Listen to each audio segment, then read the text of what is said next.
Hey everybody, today we're going to do the final calculation on which congressional maps were the fairest based on the 2024 US House results. So first, I've got last week's spreadsheet up here with all the data. And before we get to the map and the final rating, let's talk about what this data does and does not do. What it does do is show you how many congressional seats each party should have if it perfectly correlated with the statewide popular vote in the US House. That's the way I think is most preferable. It's an easy one number that's consistent across all states. Now there's a couple things this does not do. First, it does not at all account for geography. In some states, Democrats and Republicans are more concentrated, other states they're spread out. Second, it does not account for any close races. If one side carried a race by 1 or 2 points, that certainly could have a big impact on the overall fairness. And this does not account for some races in some states that have 2 Democrats or 2 Republicans in the general election. Those are going to be places like California, Washington. It also does not account for races where there is no major party opposition and a candidate runs unopposed or they run against a third party or independent candidate. So I say it every time, nothing is perfect, but the final number for today should help even everything out and provide weighting for different states. And the way we're going to do it is take these 2 columns here on the right and we're going to multiply them to get the final rating. Now the way this works is the second column from the right shows the bias down to 1/10 of a seat, and the column all the way on the right that shows what percent of the statewide population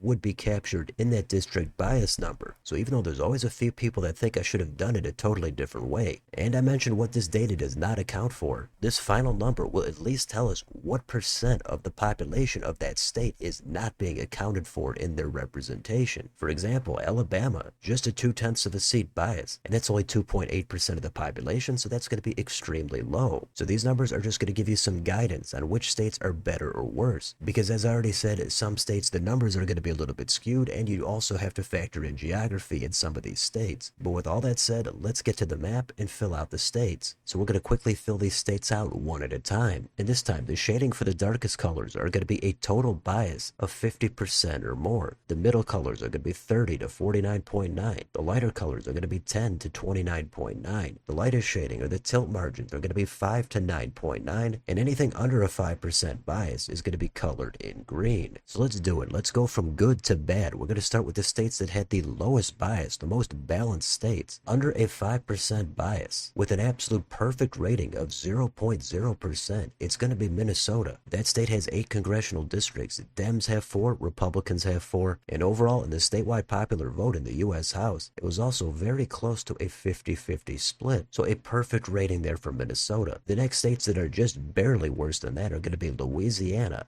Alabama, Virginia, Mississippi, Michigan, and Colorado. So all those states are phenomenal. You can't really do any better than that. But keep in mind that some of those races were very, very close, especially in Colorado. One of those is a swing district that could easily be won by either side. Now let's go up to the tilt states, and they have a bias between 5 and 9.9%, and there's only one of them. This is going to be a Republican bias, and it's Kentucky. This is a pretty red state. There is some blue vote in it, but Democrats already do have 1 seat. Ultimately, not at all a bad map here in Kentucky. Now let's actually go up to the states that have a low but somewhat noticeable level of bias. These are between 10 and 29.9%. We're going to start with the better states and then get worse. These first ones are going to be all in favor of the Republicans. First, we've got Pennsylvania, then Ohio, Kansas, Texas, West Virginia, and Missouri. Then we've only got one here in favor of the Democrats, and that is Hawaii. Then it's back to the GOP bias. We've got Idaho, Arizona, Georgia, and Indiana. Now, we'll talk about some of these at the end, but let's get to the medium offenders. These are going to be a bias of 30 to 49.9%. In favor of the Dems, we've got Rhode Island. Then the Republicans have a bias in Montana. Then back for the Dems, we've got Massachusetts and Nevada. Republicans have an advantage in North Carolina. Democrats have an advantage in Maine. Nebraska is back toward the GOP. Then we've got a blue state bias in Maryland and New Hampshire. In the red states, we've got Arkansas, Wisconsin, and South Carolina. Then one more bias for the Dems, and that's going to be in Oregon. And then 2 more for the Republicans. We've got Utah and Tennessee. Now let's get to the absolute most egregious offenders. These are also coincidentally going to be the top 10. Number 10 at 51.3 in favor of the Republicans is going to be Florida. Number 9 at 52% in favor of the Dems, it's going to be Washington. Number 8 at 52.8% in favor of the Republicans, it's going to be Oklahoma. Number 7 at 55.9 for the Dems, it's going to be New Jersey. Number 6 at 58.4 4 also for the Dems, it's New Mexico. Also for the Dems at number 5, it's New York at 64.4. Then the most biased state for the Republicans according to the data is going to be Iowa at 74%. Now the top 3 are all in favor of the Dems. Number 3 at 81.6, it's Connecticut. Then we've got a huge spike for number 2, and at 147.5% is Illinois. And then we've got another huge spike. The worst state of all is going to be California at 253%.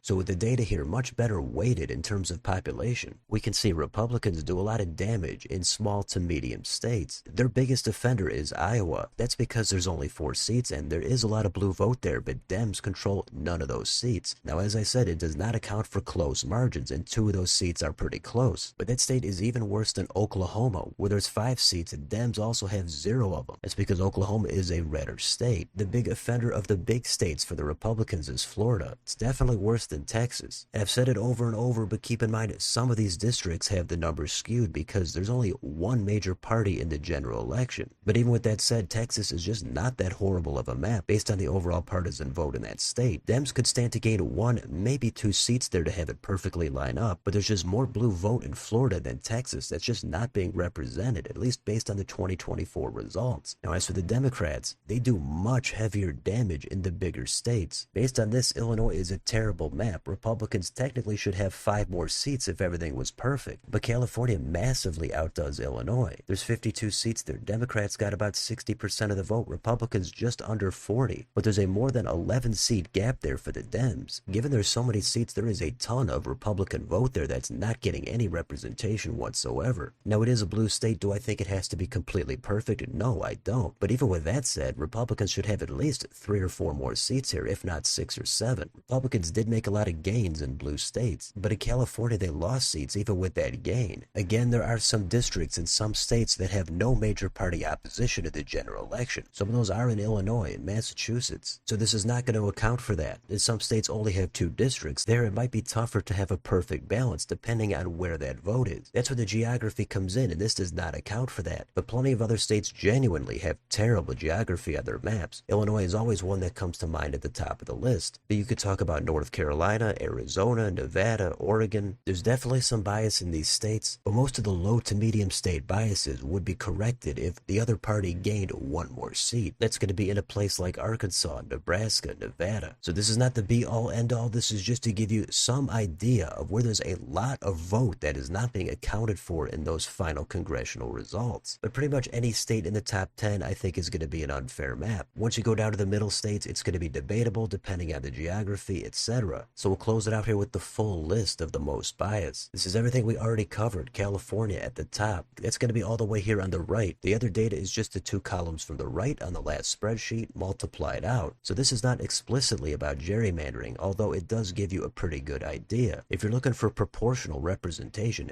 this is where this data is going to come in handy. Most people really enjoy this data, but there's always a few people that think this is totally crazy. So I can't help you there. Feel free to do it any other way you'd like. This combined with last week, I think should give you a pretty good idea, although not a perfect one, of which states have better or worse maps. So that's it. We could always do other calculations. We could do the same thing in the upcoming midterms, just like we did in the last midterms. But let me know in the comments, what do you think about any of this data? Which states do you think are the worst? Which do you think are the best? And what about independent commissions like in California? Could they have their own bias and still draw an unfair map? And is this data just a victim to the last redistricting cycle, and next time things are going to look a lot different? Let me know down below on your way out. Don't forget to like, share, and subscribe. Join if you'd like to support the channel. Thanks for watching, and I'll see you next time.